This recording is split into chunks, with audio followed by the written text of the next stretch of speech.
সহ বিমার কর্মচারীদের সম্মিলিত যে যৌথ মঞ্চ তিলোত্তমার বিচার নির্যাতিতা আর্জিকরের যে মহিলাকে ডাক্তারকে নৃশংসভাবে হত্যা করা হয়েছে তার যথাযোগ্য বিচার চাই, সুষ্ঠু বিচার চাই, দোষীদের কঠোরতম শাস্তি চাই।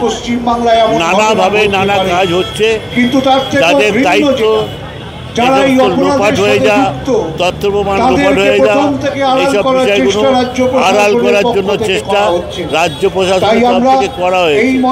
তার বিরুদ্ধে আমাদের সোচ্চার হতে হবে এবং দোষীদের যুক্ত করতে হবে।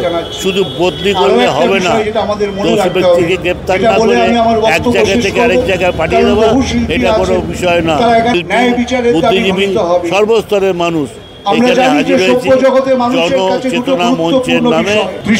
সারা ভারতবর্ষব্যাপী সারা পশ্চিমবাংলাব্যাপী এখন একটাই কর্মসূচি, জাস্টিস ফর আরজিকর।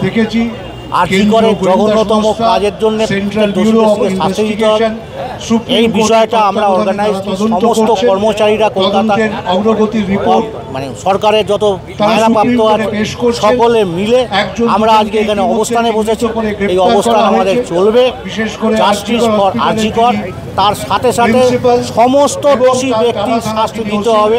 শুধুমাত্র একটা লেজা ধরলে হবে না, লেজা সমেত মাথা ধরতে হবে। দেখুন, এই মুহূর্তে দাঁড়িয়ে একটাই দাবি, তিলোত্তমার ন্যায় বিচার, দুর্নীতিমুক্ত প্রশাসন করা, স্বাস্থ্য ব্যবস্থাকে দুর্নীতিমুক্ত করা। এই দাবি নিয়ে আমরা জনচেতনা মঞ্চ সমস্ত অংশের কর্মচারী, শ্রমিক, শিক্ষক, শিক্ষাকর্মী থেকে শুরু করে আমরা এই অবস্থান কর্মসূচির সিদ্ধান্ত নিয়েছি। আমাদের এই কর্মসূচিতে এই মুহূর্তে রাজ্যের প্রতিবাদী অংশের মানুষ, শিল্পী, সাহিত্যিক থেকে শুরু করে চিত্রনাট্য জগতের ব্যক্তিত্ব, তারা সকলে এসে উপস্থিত হবেন।